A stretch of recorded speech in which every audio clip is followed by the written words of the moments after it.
دوستان ما موجود هستیم در دفتر علمدار فاوندیشن و از طرف علمدار فاوندیشن یک دسترخوان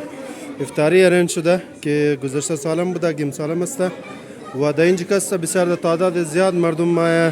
افطار مونه و برای خانه والای خو افطاری مبره سحری مبره دیگه. وسی علمدار فاوندیشن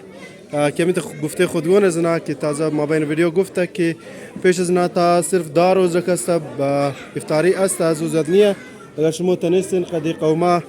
همکاری کنین از علمدار فاوندیشن شما میتونین در